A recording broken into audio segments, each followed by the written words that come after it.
Assalamualaikum warahmatullahi wabarakatuh. Alhamdulillah rabbil alamin. Asyhadu an la ilaha illallah, asyhadu anna Muhammadan abduhu rasuluh la nabiyya ba'da. Allahumma shalli ala Muhammad wa ala alihi wa ashabihi ajma'in. Kaum muslimin dan muslimat di mana saja Anda berada, kita bersyukur kepada Allah masih diberikannya rahmat, masih diberikannya nikmat.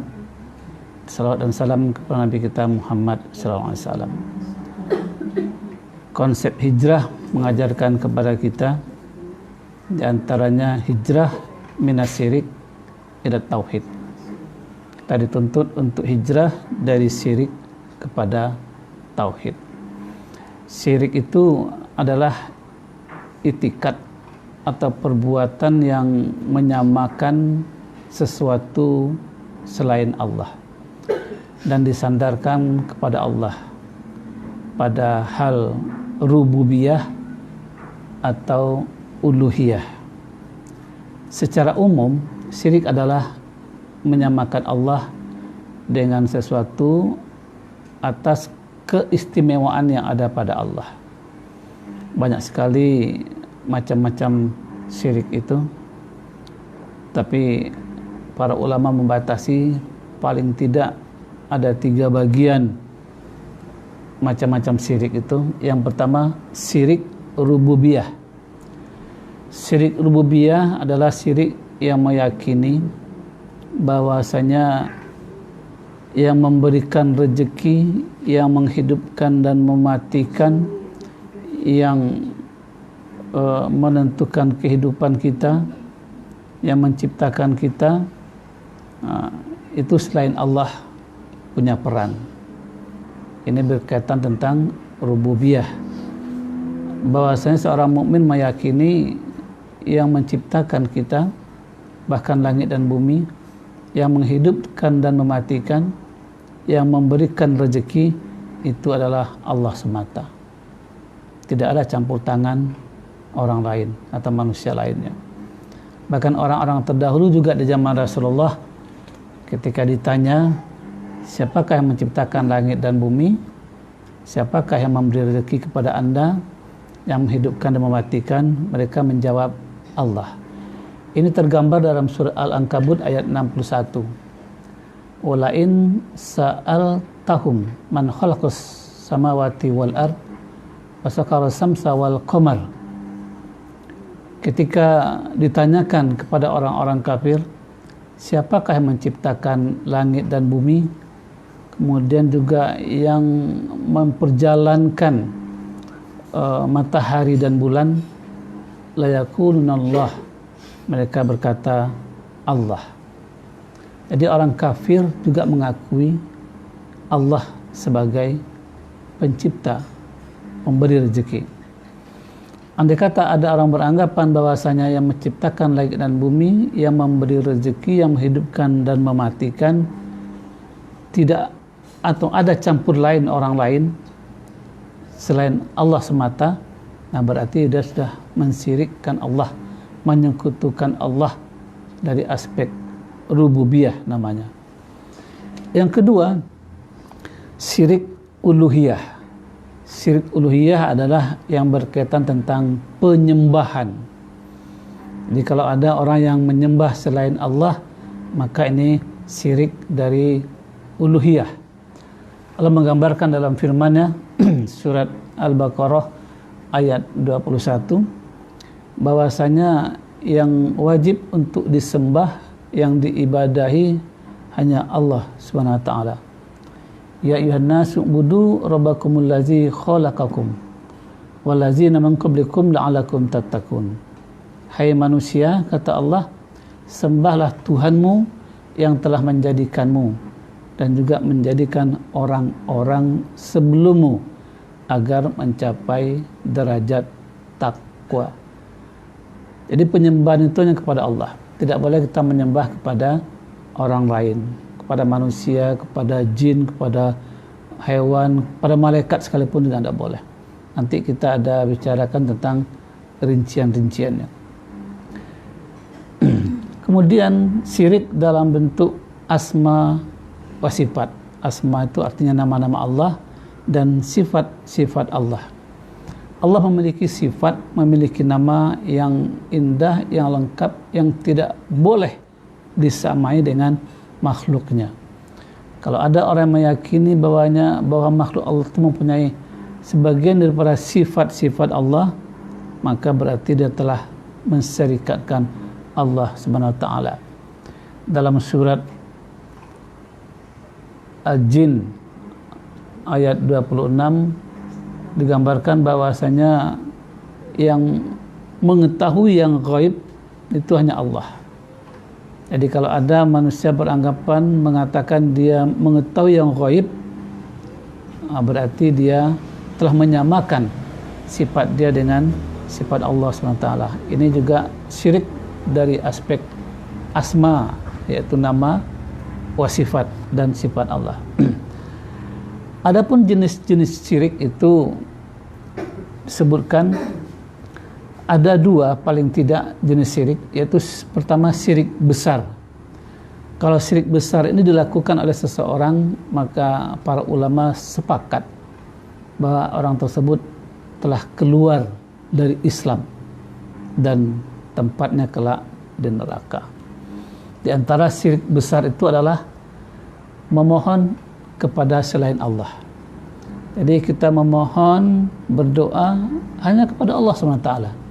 Tidak boleh kita mohon kepada kuburan, kepada binatang, kepada langit dan bumi, kepada gunung-gunung, tidak boleh. Termasuk juga kepada arwah, tidak boleh. Kita hanya bermohon kepada Allah SWT.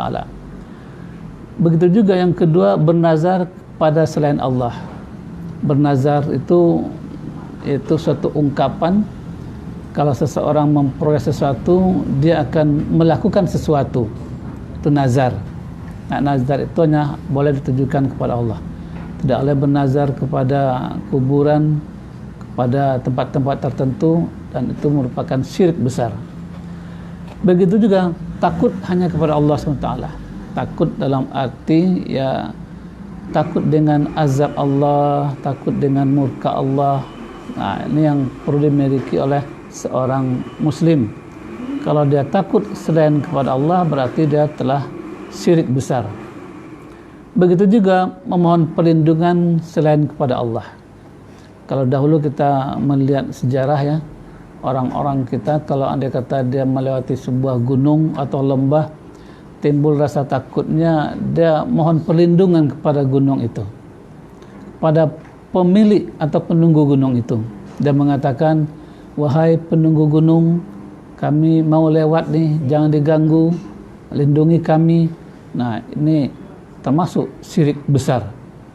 Begitu juga halnya meminta sesuatu, termasuk minta hujan kepada, bukan kepada Allah, kepada pawang umpamanya, kepada jin, atau kepada ramalan-ramalan. Nah, ini termasuk syirik besar. Yang orang terlibat dalam syirik ini bisa mengeluarkan dia dari Islam. Artinya kufur. Syirik, macam-macam syirik besar itu seperti dalam berdoa, meminta selain kepada Allah. Kemudian juga syirik dalam sifat Allah. Sebagai contoh, meyakini bahwa para nabi dan wali Allah adalah mengetahui hal yang gaib. Jadi walaupun dia nabi, walaupun dia wali, tidak mengerti tentang yang gaib. Yang tahu adalah Allah Subhanahu wa taala. Yang kedua, syirik kecil. Syirik kecil yaitu dalam bentuk ucapan atau perbuatan. Sebagai contoh, bersumpah dengan selain nama Allah. Ini dalam kategori syirik kecil. Hadirin kaum muslimin dan muslimat, para pemirsa di mana saja Anda berada, syirik itu berbahaya sekali bagi akidah atau agama kita. Dalam hal bisa menghancurkan seluruh amal kita. Dalam surah Az-Zumar ayat 64, Allah menggambarkan, la in asraqta layahbatanna amaluka. Apa kata Allah? Jikalau kamu menserikatkanku dengan yang lain, maka seluruh amal-amalmu itu hapus. Kita sejak kecil oleh orang tua kita, oleh guru kita, dididik untuk menjadi orang yang banyak ibadah, banyak amal. Yang kita lakukan solat, puasa, yang naik haji, membangun masjid, dan banyak amal-amal lainnya. Tapi ketika amal itu nanti dilihat di akhirat, hilang, habus, tidak ada lagi. Karena kita telah mensyarikatkan Allah. Kemudian syirik juga merupakan kezoliman yang terbesar. Zolim itu artinya aniaya. Luqmanul Hakim, dia pertama kali mendidik anaknya bukan disuruh sholat, bukan disuruh puasa, tapi dia bersihkan anaknya dari syirik. Apa kata dia? Ya bunayya la tusrik billah, inna syirka la zulmun azim. Wahai anakku, jangan kau syirikatkan Allah, karena syirik itu adalah kezaliman yang besar. Begitu hati-hatinya Luqman untuk menanamkan iman kepada anaknya. Ayat jangan sampai iman itu dicampur dengan syirik. Kemudian syirik itu kalau orang meninggal dan tidak sempat bertobat, maka matinya dalam keadaan sesat dan tidak mendapat ampunan atas dosa-dosanya. Kemudian yang keempat, bahaya syirik itu adalah pelakunya diharamkan masuk surga. Kalau haram masuk surga tentu sudah jelas, karena di akhirat itu cuma ada dua tempat, kalau tidak surga, neraka. Ya, kalau Allah telah mengharamkan orang syirik itu masuk surga, berarti tempatnya di neraka. Auzubillah min zalik. Di samping itu, syirik itu tempatnya bukan di neraka saja, tapi juga kekal di neraka, abadi, selama-lamanya. Karena juga syirik merupakan adalah dosa besar. Bahkan dalam sebuah hadis qudsi, Rasulullah menyampaikan firman Allah. Apa kata Allah?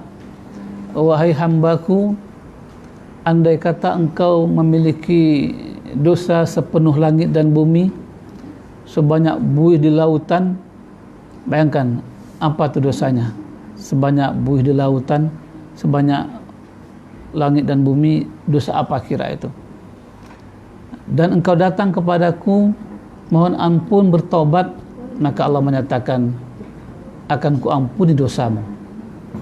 Jadi Allah masih berikan peluang kepada kita, walaupun kita punya dosa sebanyak itu, ya, kita masih ada peluang untuk masuk surga. Bukan kita bangga dengan dosa kita, cuman kata Allah, jangan kau datang kepadaku dengan membawa dosa syirik.